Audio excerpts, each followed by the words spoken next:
have special guests today. I hope you can really hear me because the sound is a bit strange, but the sound is not important. The driver, the teams, the car is important. So first thing to say is a big thank you to all Sandrider team for being here in Romania today. It's a great honor, and you cannot imagine the enthusiasm that we felt. I hope you felt it too this morning with the Dacia employees back in the DBC when everybody had the chance to listen to Sandrider teams. So ready to race.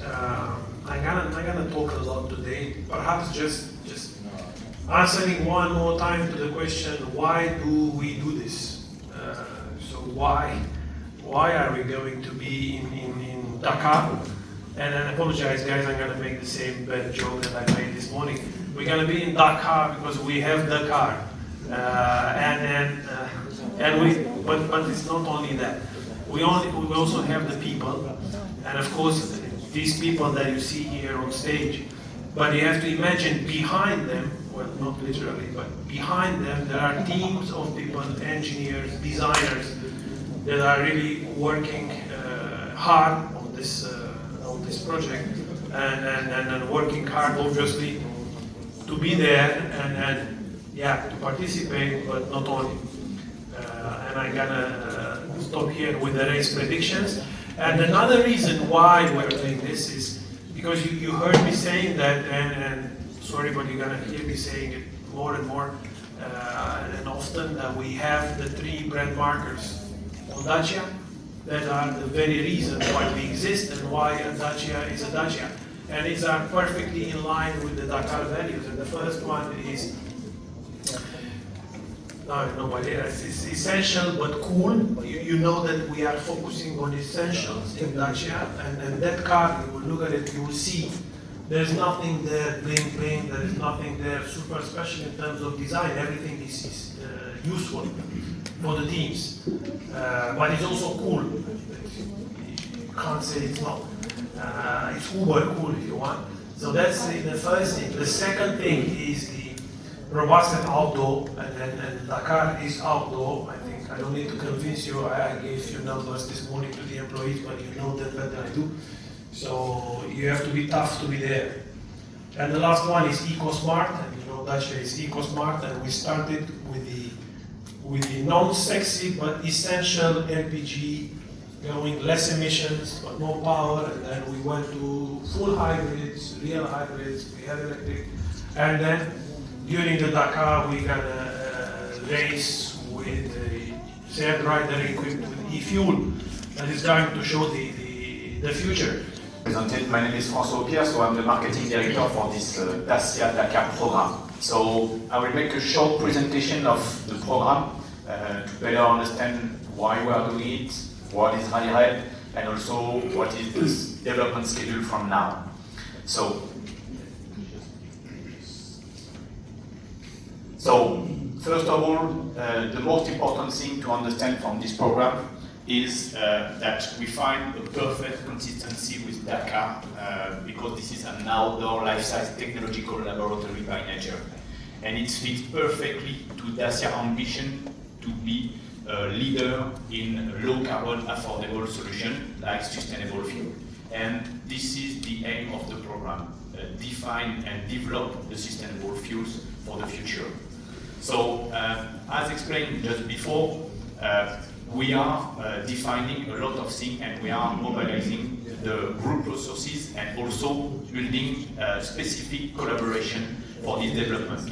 First of all, Dacia for the technical and design team. So we are working a lot on this topic. But we are also using internal resources like Alpine resources, for example, for engine, suspension, or other things. We have created a specific collaboration with ProDrive, our technical provider for development and also operations. And we are building some specific and strategic alliance with our supplier. I can take the example with Aramco for sustainable fuel. we can also work with Sabelt for the seats and other things, and also BF Gojit for tires. But we are working a lot and a collaboration with a lot of people.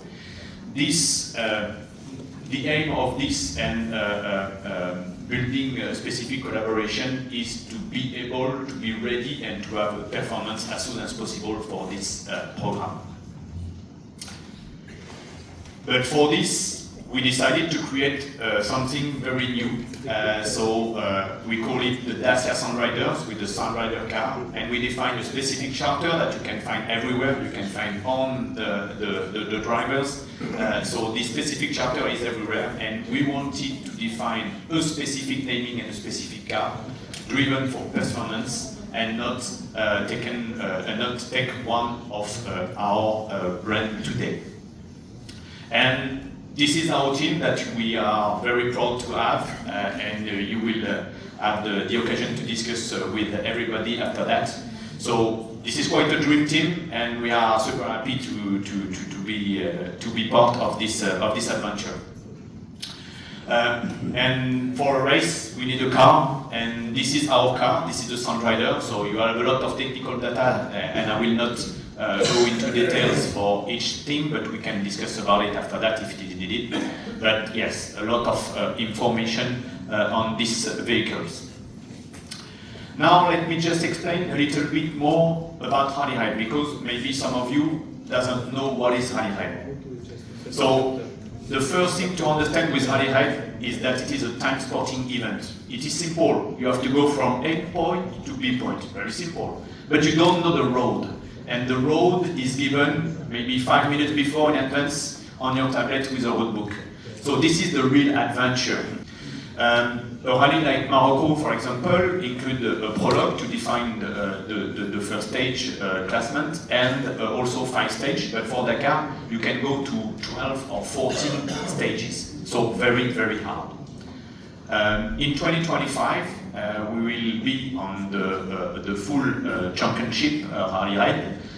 So we'll have Dakar in January, Abu Dhabi Desert Challenge in February, South Africa this year in May, Portugal in September, and Morocco in October. So now let's move on to the development schedule to show you what we have done until now, and yes, the future is coming right now. So first of all, we made a first reveal in January 2024 with the show car, the naming, and the global organization. So it was the first time that we can see this show car, which is here, and now with the new livery of the race livery. So it was the first time. But just after that, we started testing. So we start from roller route in UK at the beginning of April. And we done some test drive also in France in Château de l'Estour, and we do, I think, 3 months of Morocco test during the summer. So we have tested the car in all conditions, and not only sun, also bad weather, because we know that we can have total different weather everywhere, and we had a lot of rain in Morocco this summer. So strange, but it is like this. And just a short video to show you, yes, the first test of the car.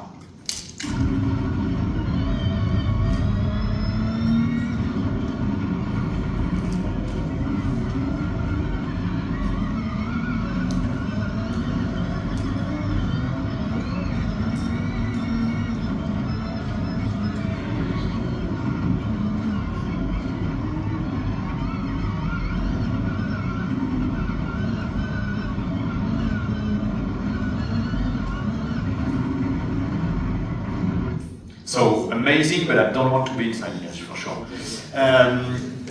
So yes, it was the first time that we ran the car. But after that, there was the first rally test in Morocco, and it was the first time that we test this car in a real rally. And this first rally of Morocco was for me like a dream, because we won our first stage of our first race in real life, and we won the 3 stage, and it was also a first win of the rally, so very, very good, but this is only the beginning. So for sure we are really happy of this first rally, but this is the first one, and we know that now the road to Dakar is very hard because we have a lot of things to do, and Dakar is harder compared to Morocco. So a lot of things to carry out now. We are happy, but we know that this is only the beginning of this program, and for the moment we are super happy. So thank you very much. Okay, so we have Cristian Gutierrez, Pablo Moreno, we have Sebastian Fabian Lurcan, Nasser Alatia, and Edouard Boulanger. Thank you so much, guys.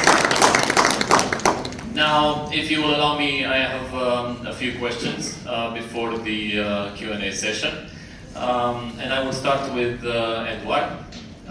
Can you please explain to us a bit more about the role of the co-driver and everything that means?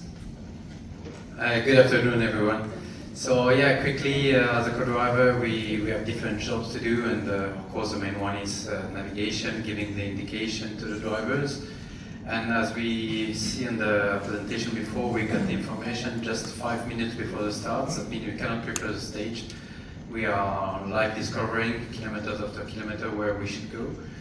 And by the roadbook we receive from the organizer, we have to make a synthesis to the drivers in the words and the timings they need. So that means we need to adapt really quickly and just to be the most precise, the most accurate we can, giving them the dangers and the changes of direction to avoid losing any time by looking to the roads. And more than this, we also have to manage some messages or alerts if the car is telling us. So we have a dashboard, a specific dashboard, when we can have the parameters of the car, and if there is something happening, we have to understand and possibly take care of it. And the final thing is to make the link with engineers at the evening, being sure that everything which happened during the day is transferred to the technical team to repair and prepare the next day. So it's a bit of a combination of these three things. So basically, driver and co-driver equally important. I guess there needs to be a lot of confidence between you guys, right? For sure, we have a different job to do, but it's the efficiency of the crew which is making the results. So for sure, it's a common trust, and it's making life easier if we trust each other. Thank you. I would like to move on to Pablo now, because I have a question for you as well. Well, you have a mic over there. Can you tell us how you train for this role of co-pilot? Hello. I guess you don't go and get lost in the forest, right? Yeah, I like to get lost in the forest, only my training. The race I don't like lost, but for my journeys with my motorbike, and now we have the opportunity with Dacia for making a lot of tests in Morocco and wherever. It's a good training for us. Thank you so much, Pablo. Fabian, can we move on to you now? Thank you. The question is, who between you and the driver knows more about the car's technique, and what do you do in case something breaks down? How do you handle the on-site, on-location repairs, and what can you do actually? Well, we never have technical issue with the Dacia. Yeah, well, we are, if we take common knowledge, general knowledge on technical side of the car, Seb knows better than me. He's been in car racing for 20 years. He knows every system in the details, so sometimes the big help where we are testing, we take time, so he level me up. But for the Dacia, I would say that we are both prepared by the team to face what is likely to happen to us. That means that this car is, we say, it's very robust, but we like in every car we have some very weak point, very few. So we are trained to work on them and to change them quick if it breaks down. On top of that, inside of the car, and when we work, we also work together. There's no, well, he doesn't sit in the car while I'm working. You know? That's not it. And inside the car, we mix our feelings. So if we hear something or if we feel something, well, nobody's him that feels it first because he's in close contact with the car more than I am. So we discuss everything, and on the other side, when we get alarms on the dash, because we have the dash showing us all information of the car temperatures, of everything, dampers and brakes and blah blah blah. But we have the alarms that come up on the dash, and we have quick response book on which that's my duty to press the right button to make the car still serviceable. But as the technical issues before that I was discussing before, we discuss everything together, and when we have to put our hands in the dirt, we do it together as well. Do you have a special, I don't know, procedures? What do you do in the unfortunate case that you get lost? So yeah, first we try not to get lost, but if we do, as Edouard was saying, our goal is to first we read the notes, the road book, and it's mostly the first time we see it, so we have to understand what needs to be done, and then put it into words, make it as simple as possible, so that the drivers put the wheels in the car where it's needed to be. So we work outside of the car to make things as simple as possible first, so we don't get lost and I don't give too many information to it. And then we also work for once we get lost. So the thing is, we will, every time we make a mistake, or every time we are close to making a mistake, or every time we heard that someone made a mistake, we try to analyze how it happened and the quickest way to recover from it. And we put that into our memory, and we practice it again and again and try to make it as best as possible every time. Thanks so much. That's a really cool insight. That's the heroic side, and when we are in the car, we get in the stress and we where we have to go. I understand. Well, since you have the mic now, Sam, yeah, I have a question for you here. You finished third this year at the Dakar, and you have already many other podiums. This is the major title that obviously you want to have. So we could say this is like a big development in your career. How do you see this? Yes, hello everybody. For sure, Dakar now is my main target. The Rally Red Championship is my job today. I did some things in the past in the WRC, but that's in the past. Now I focus to the future, and yeah, so all the development that we are doing together is very important. I think from the base I was involved in the design of the car already to optimize some things, and now we test the car, we work all together, try to share our feeling, try all together to help the team to make the best car as possible, because we will all benefit from it in the Dakar. So honestly, at the moment, I'm happy with the car. It reacts really well. We saw in Morocco that it was really fast. It's nice to drive. It's comfortable, but also comfortable not for motorway, but even in the bumps, it's comfortable to drive, and we can really push and be on the limit with the car. So that's something I enjoy. We have pleasure in the car. So yeah, everything is on a good way, but still Dakar is a long way to go. We have still some work. The team is working hard at the moment to rebuild the car to be ready. So yeah, we are just looking forward to be at the start of the run. Thank you so much for that. I would want to move on to Christina. Yeah, I think it might work. The first question and the obvious question is, how do you feel in a team with such big names? I mean, how much do you feel you have to learn, and how is your relationship going with Seb and Marcel? I mean, it was incredible. When Dacia called me and asked me, do you want to come with us? We are going to go with Sebastian and Nasser. I was, it's not a question.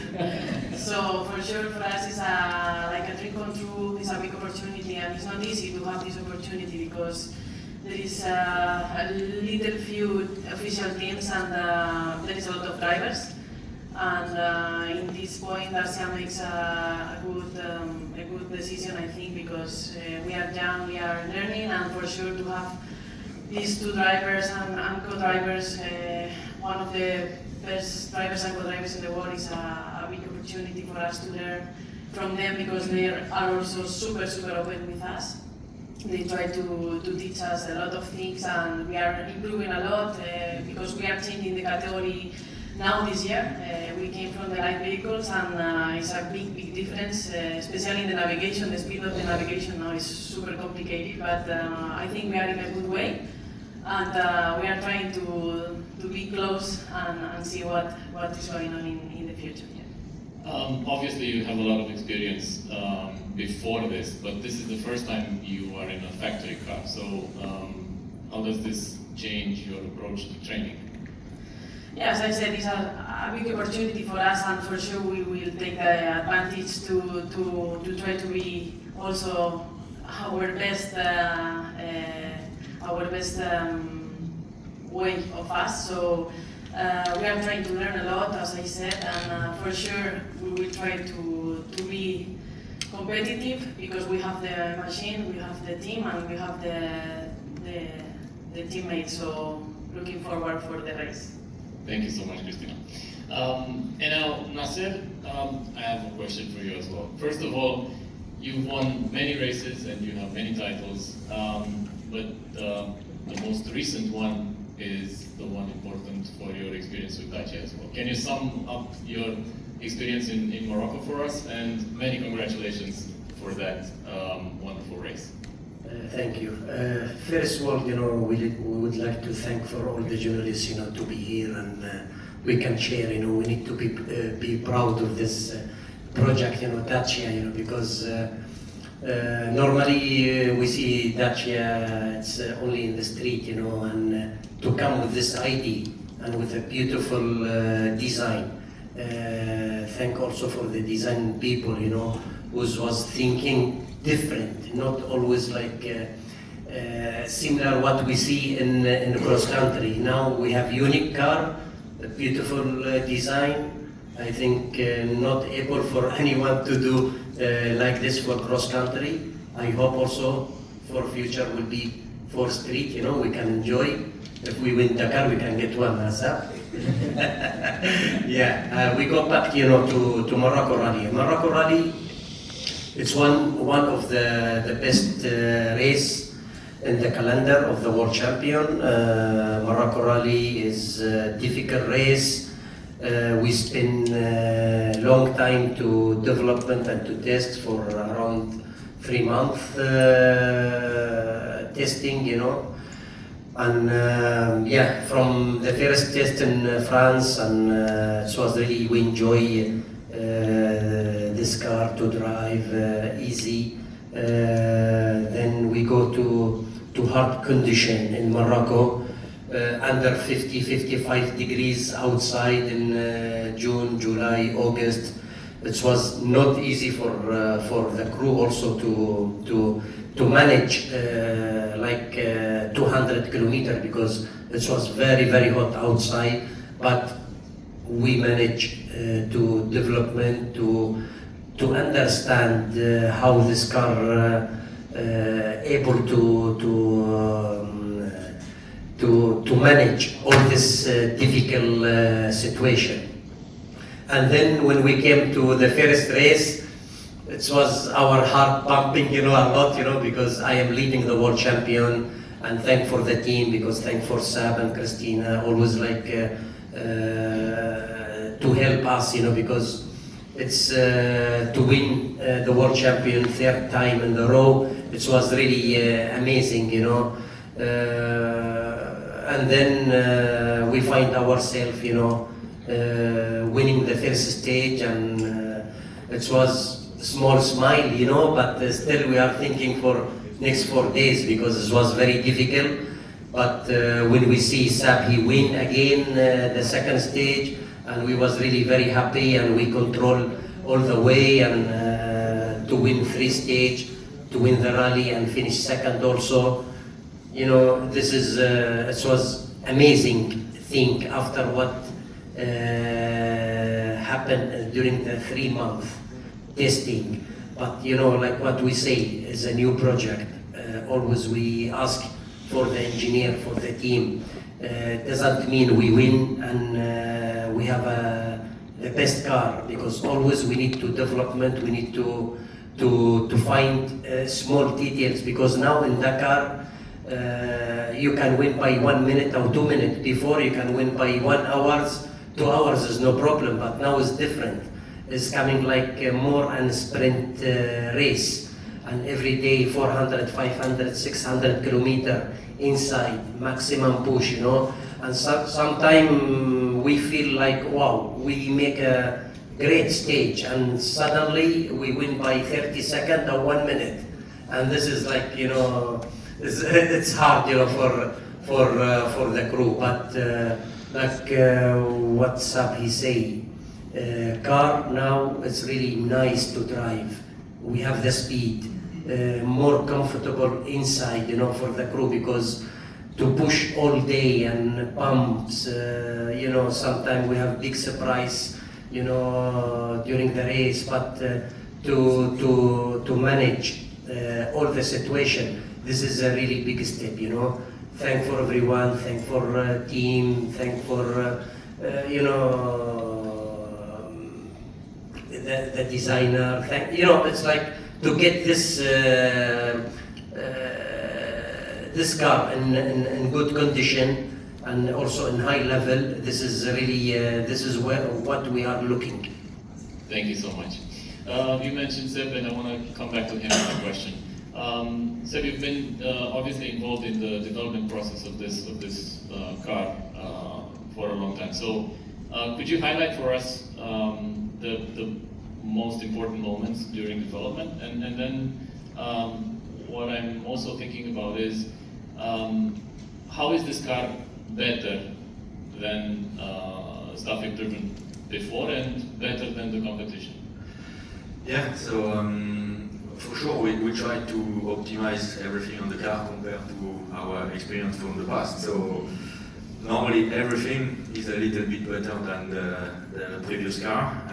Hopefully it's also better than the other car. But it's like Nasser said, now the race is not, you're not fighting for 1 hour gap, it's 1 minute or even some seconds. So because all the cars are very similar, because the regulation is that we have all the same power, all the same weight, the same travel of suspension, the wideness of the car is the same, and the tire, everybody is using the same. So at the end, you can only make some little differences, and all the details are very important. Also the reliability of the car is very important. So for sure, when we started the project with Dacia, we made some meeting and discussing about all the details we would like to change compared to the past. So for sure, we had one of our weak points in the past was maybe the visibility, the car that we had. It was difficult to see behind the dune. It's always difficult to see behind the dunes, but when you arrive at the top of the dune, the better you see, faster you are. So that was one of the points, try to optimize the visibility of the car. We also changed the exhaust position because we were hitting the rear tires, and we had a lot of puncture in the past. Hopefully it was one of the reasons, and hopefully we will have less. With something we worked around, also around the suspension, to try to optimize these rear tires.